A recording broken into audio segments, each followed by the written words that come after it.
3 days ago, I took the oath of office and we began the golden age of America. The recent presidential election was won by millions of votes, and all seven, every one of them, all seven swing states. It was a massive mandate from the American people like hasn't been seen in many years. And some of the political pundits, even some of my so-called enemies, said it was the most consequential election victory in 129 years. That's quite nice. What the world has witnessed in the past 72 hours is nothing less than a revolution of common sense. Our country will soon be stronger, wealthier, and more united than ever before, and the entire planet will be more peaceful and prosperous as a result of this incredible momentum and what we're doing and going to do. My administration is acting with unprecedented speed to fix the disasters we've inherited from a totally inept group of people and to solve every single crisis facing our country. This begins with confronting the economic chaos caused by the failed policies of the last administration. Over the past 4 years, our government racked up $8 trillion in wasteful deficit spending and inflicted nation-wrecking energy restrictions, crippling regulations, and hidden taxes like never before. The result is the worst inflation crisis in modern history and sky-high interest rates for our citizens and even throughout the world. Food prices and the price of almost every other thing known to mankind went through the roof. President Biden totally lost control of what was going on in our country, but in particular with our high inflation economy and at our border. On day one, I signed an executive order directing every member of my cabinet to marshal all powers at their disposal to defeat inflation and reduce the cost of daily life. I imposed a federal hiring freeze, a federal regulation freeze, a foreign aid freeze, and I created the new Department of Government Efficiency. I terminated the ridiculous and incredibly wasteful Green New Deal. I call it the Green New Scam, withdrew from the one-sided Paris Climate Accord, and ended the insane and costly electric vehicle mandate. We're going to let people buy the car they want to buy. I declared a national energy emergency, and that's so important, national energy emergency to unlock the liquid gold under our feet and pave the way for rapid approvals of new energy infrastructure. The United States has the largest amount of oil and gas of any country on earth, and we're going to use it. Not only will this reduce the cost of virtually all goods and services, it'll make the United States a manufacturing superpower and the world capital of artificial intelligence and crypto. My message to every business in the world is very simple. Come make your product in America, and we will give you among the lowest taxes of any nation on earth. We're bringing them down very substantially, even from the original Trump tax cuts. But if you don't make your product in America, which is your prerogative, then very simply you will have to pay a tariff, differing amounts, but a tariff which will direct hundreds of billions of dollars and even trillions of dollars into our treasury to strengthen our economy and pay down debt. Under the Trump administration, there will be no better place on earth to create jobs, build factories, or grow a company than right here in the good old USA. Already Americans' economic, you can see this, I think, maybe even in your wonderful, wonderful room that you're all gathered together, so many of my friends, but Americans, the economic confidence is soaring like we haven't seen in many, many decades, maybe not at all. Upon my election, it was just announced that small business optimism skyrocketed by 41 points in a single month. That's the highest ever. There's never been anything like that. SoftBank has announced between a $100 and $200 billion investment in the U.S. economy because of the election result. And just 2 days ago, Oracle, SoftBank, and OpenAI announced a $500 billion investment in AI infrastructure. Other companies likewise have announced billions and billions and billions, adding up to trillions of investment in America, in the United States. And it's also reported today in the papers that Saudi Arabia We'll be investing at least $600 billion in America, but I'll be asking the Crown Prince, who's a fantastic guy, to round it out to around $1 trillion. I think they'll do that because we've been very good to them. On day one, I signed an executive order to stop all government censorship. No longer will our government label the speech of our own citizens as misinformation or disinformation, which are the favorite words of censors and those who wish to stop the free exchange of ideas and, frankly, progress. We have saved free speech in America, and we've saved it strongly. With another historic executive order this week, I also ended the weaponization of law enforcement against the American people and, frankly, against politicians, and restored the fair, equal, and impartial rule of law. My administration has taken action to abolish all discriminatory diversity, equity, and inclusion nonsense, and these are policies that were absolute nonsense throughout the government and the private sector.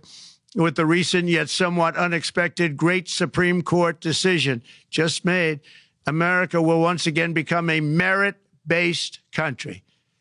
You have to hear that word, merit-based country. And I've made it official, an official policy of the United States, that there are only two genders, male and female. And we will have no men participating in women's sports, and transgender operations, which became the rage, will occur very rarely. I'm also going to ask all NATO nations to increase defense spending to 5% of GDP, which is what it should have been years ago. It was only at 2%, and most nations didn't pay until I came along. I insisted that they pay, and they did, because the United States was really paying the difference at that time, and it was unfair to the United States. But many, many things have been unfair for many years to the United States. Before even taking office, my team negotiated a ceasefire agreement in the Middle East, which wouldn't have happened without us, as I think most of the people in the room know.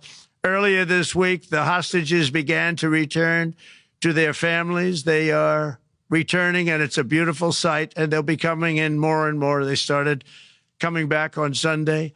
Our efforts to secure a peace settlement between Russia and Ukraine are now hopefully underway. It's so important to get that done. That is an absolute killing field. Millions of soldiers are being killed. Nobody's seen anything like it since World War II. They're laying dead all over the flat fields. It's a flat field farmland. And there's millions of Russians and millions of Ukrainians. Nobody's seen anything like it since World War II. It's time to end it. From the standpoint of America, the EU treats us very, very unfairly, very badly. They have a large tax that we know about, and a VAT tax, and it's a very substantial one. They don't take our, essentially don't take our farm products, and they don't take our cars, yet they send cars to us by the millions.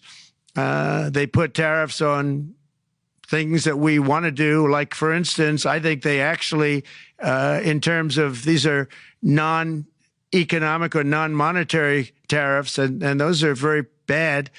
And they make it very difficult to bring products into Europe, and yet they expect to be selling, and they do sell their products in the United States. So we have, hundreds of billions of dollars of deficits with the EU, and nobody's happy with it, and we're going to do something about it, but nobody's happy with it. So I think the EU has to speed up their process.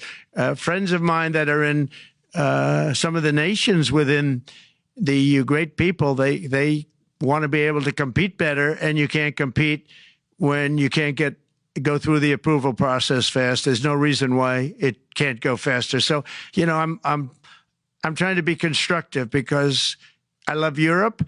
I love the countries of Europe, but the process is a very cumbersome one, and they do treat the United States of America very, very unfairly with the VAT taxes and all of the other taxes they impose. One other, just to finish up, I got a call from the head of a major airline, one of the biggest airlines in the world, and he said, "Sir, could you help us? What? Landing in Europe is brutal.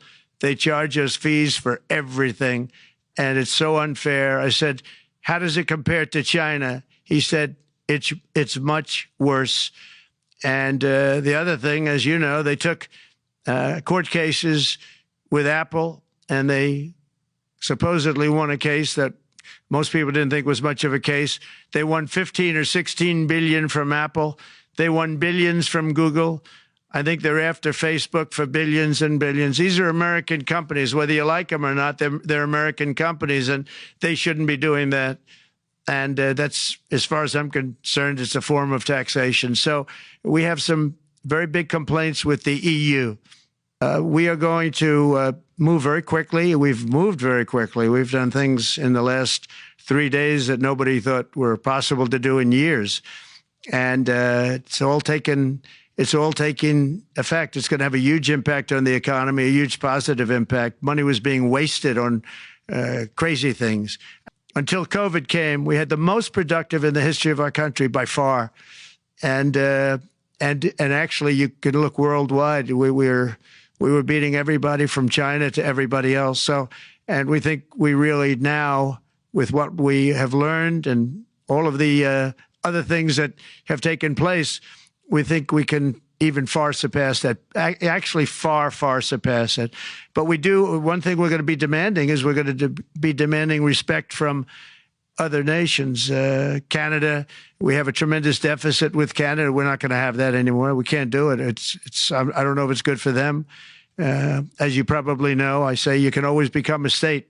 And if you're a state, we won't have a deficit. We won't have to tariff you, et cetera, et cetera. But Canada has been very tough to deal with over the years. And it's not fair that we should have a $200 billion or $250 billion deficit. We don't need them to make our cars, and they make a lot of them.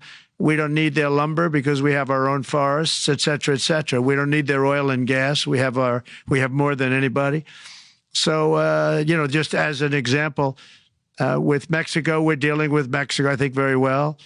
And we're just, we just want to be treated fairly with other nations, because there's hardly a nation in the world, and I blame this on us, and I blame it on politicians that, for some reason, mostly it's stupidity, but you could also say other reasons, but mostly stupidity. They've allowed other nations to take advantage of the U.S., and we can't allow that to happen anymore. We have debt. It's a very small debt when you compare it to the value of the assets that we have, but we don't want to do that. We want to just have debt be obliterated, and we'll be able to do that fairly rapidly. And a lot of good things are going to happen. And honestly, good things are going to happen for the world, and good things are going to happen for the people that are dealing with us, allies and beyond allies. One thing very important, I really would like to be able to meet with President Putin soon and get that war ended. And that's not from the standpoint of economy or anything else. It's from the standpoint of millions of lives are being wasted. Beautiful young people are being shot in the battlefield. The bullet, very flat land, as I said, and the bullet goes, there's no hiding. And a bullet, the only thing going to stop the bullet is a human body. And you have to see, I've seen pictures of what's taken place. It's a carnage, and we really have to stop that war. That war is horrible. And I'm not talking economy. I'm not talking economics. I'm not talking about natural resource. I'm just talking about there's so many young people being killed in this war. And that's not including the people that have been killed as the cities are being, knocked down building by building. So we really should get that stopped. Likewise, in the Middle East, I think we've made a lot of progress in the Middle East, and I think that's going to come along pretty well. We've been having massive deficits with China. Biden allowed it to get out of hand. He's $1.1 trillion deficit. It's ridiculous. And it's just an unfair relationship. And we have to make it just fair. We don't have to make it phenomenal. We have to make it a fair relationship. Right now, it's not a fair relationship. The deficit is massive, as it is with other countries, a lot of Asian countries, actually. But we have deficits that are very big, and we can't keep doing that. So we're not going to keep doing that. But I like President Xi very much. I've always liked him. We always had a very good relationship. It was very strained with COVID coming out of Wuhan. Obviously, that strained it. I'm sure it strained it with a lot of people, but that strained our relationship. But we always had a great relationship, I would say, and we look forward to doing very well with China and getting along with China. Hopefully, China can help us stop the war with, in particular, Russia, Ukraine. They have a great deal of power over that situation, and we'll work with them. And I mentioned that with during our phone conversation with President Xi, and hopefully we could work together and get that stopped. We'd like to see denuclearization. In fact, with President Putin, prior to an election result, which was frankly ridiculous, we were talking about denuclearization of our two countries, and China would have come along. China has a much smaller, right now, nuclear armament than us, or field than us, but they're going to be catching it at some point over the next 4 or 5 years. And I will tell you that President Putin really liked the idea of cutting way back on nuclear. And I think the rest of the world, we would have gotten them to follow. And China would have come along, too. China also liked it. Tremendous amounts of money are being spent on nuclear. And the destructive capability is something that we don't even want to talk about today because you don't want to hear it. It's too depressing. So we want to see if we can denuclearize, and I think that's very possible. And I can tell you that President Putin wanted to do it. He and I wanted to do it. We had a good conversation with China. They would have been involved, and that would have been an unbelievable thing for the planet. Ukraine is ready to make a deal. Just so you understand, this is a war that should have never started. If I were president, it would never have started. This is a war that should have never, ever been started. And it wasn't started during there was never even talk about it. I knew that it was the apple of President Putin's eye, but I also knew that there was no way he was going in, and he wasn't going to go in.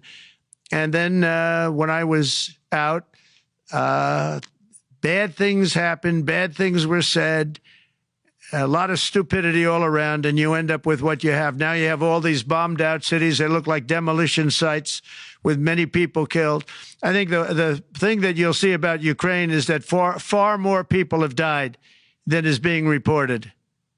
And I've seen that. But far, far more people have died. When you look at a city that's become a demolition site where big buildings have been collapsed by missiles hitting them and everything else, and they say one person was slightly injured. No, many people were killed. Those are big buildings. I was surprised at how that was my business. These are buildings that go 2 and 3 blocks long. They're 20 stories high. They're big, powerful buildings, and they were knocked down, and there were a lot of people in those buildings that announced that 2 people were injured. That's not true. So I think you're going to find that there were many more people killed in Ukraine in the Ukraine war than anybody has any idea. But if you look now, so many of the people being killed are soldiers just facing each other with guns, rifles, and drones, the new form of warfare, drones. And it's a very sad thing to see. And when you see pictures of the fields that I see, nobody wants to see it. You'll never be the same.